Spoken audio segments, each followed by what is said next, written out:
32 क्या होता है 32?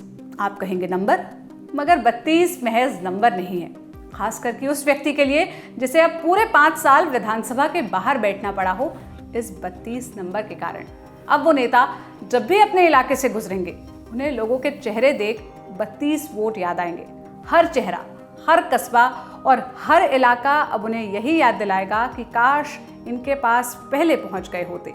शायद ये उन 32 में से एक होते जो उनको वोट देकर विधानसभा पहुंचा चुके होते। वैसे कोई फर्क नहीं पड़ता कि आप 98,441 वोटों के सबसे बड़े अंतर से नूंह में जीत दर्ज करे हों या 32 वोटों से उचाना कला में हार गए हों, लेकिन फर्क इस बात से तो पड़ता है कि अगले 5 साल आप तमाम मेहनत और दांवपेच के बाद भी विधानसभा के अंदर नहीं बैठ पाएंगे। हरियाणा की सीट है उचाना कला, जहां से पूर्व डिप्टी सीएम दुष्यंत चौटाला, कांग्रेस के पूर्व सांसद बृजेंद्र सिंह मैदान में थे, लेकिन बाजी बीजेपी के देवेंद्र चतुर्भुज अत्री ने मार ली, वो भी सिर्फ 32 वोट से। ये जीत हरियाणा की 90 सीटों में सबसे कम अंतर से हुई जीत है। वोटों की गिनती शुरू हुई तो सबकी नजर पिछली बार यहां से विधायक बने दुष्यंत चौटाला पर थी। वो पिछड़ रहे थे, वहीं पहले राउंड से कांग्रेस के बृजेंद्र सिंह ने बढ़त बनाई हुई थी। 8वें राउंड तक आते आते कांग्रेस के बृजेंद्र सिंह 3028 वोटों से लीड कर रहे थे। 14वें राउंड में भी उनकी बढ़त 130 वोट रह गई, लेकिन 15वें राउंड की गिनती में बीजेपी के देवेंद्र चतुर्भुज 221 वोटों से आगे हो गए। जब 17वें राउंड की आखिरी गिनती हुई तो बृजेंद्र सिंह बीजेपी के देवेंद्र से मात्र 32 वोटों से हार गए।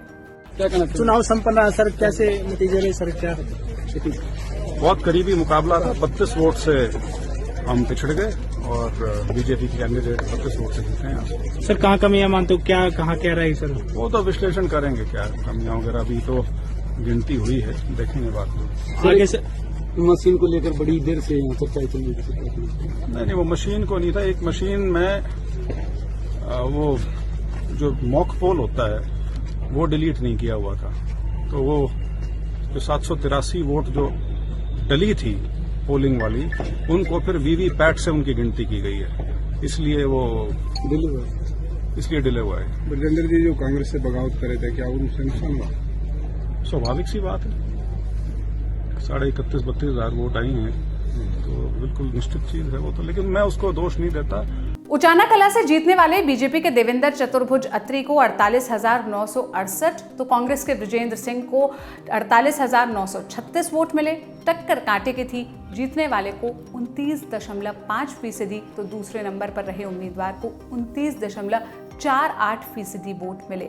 एक और दिलचस्प बात थी कि बृजेंद्र सिंह से मिलता जुलता नाम है बिजेंदर। इसी नाम से इसी सीट से 2 निर्दलीय उम्मीदवार उतरे, एक बिजेंदर को 338 और दूसरे बिजेंदर को 230 वोट मिले, लेकिन हार मात्र 32 वोटों से हुई है। एक बड़ी वजह जाट वोटों का बंटवारा भी रहा। उचाना कला की सीट हिसार लोकसभा के अंदर आती है और जाट बहुल इलाका इसे माना जाता है। यहाँ 5वें नंबर पर रहे जेजेपी के नेता दुष्यंत चौटाला भी जाट हैं, जबकि बृजेंद्र सिंह भी जाट समुदाय से थे। ऐसे में ब्राह्मण समाज से आने वाले बीजेपी के देवेंद्र अत्री बाजी मार ले गए। 32 वोटों से हारने वाले कांग्रेस के सांसद रहे बृजेंद्र सिंह के बारे में ये भी जान लीजिए कि वो आईएएस अधिकारी रहे हैं। ब्यूरोक्रेसी का अपना करियर छोड़कर बृजेंद्र ने 2019 में बीजेपी में अपनी शपथ ली थी, मतलब शामिल हुए थे, और बीजेपी ने हिसार लोकसभा सीट से उन्हें मैदान में उतारा था।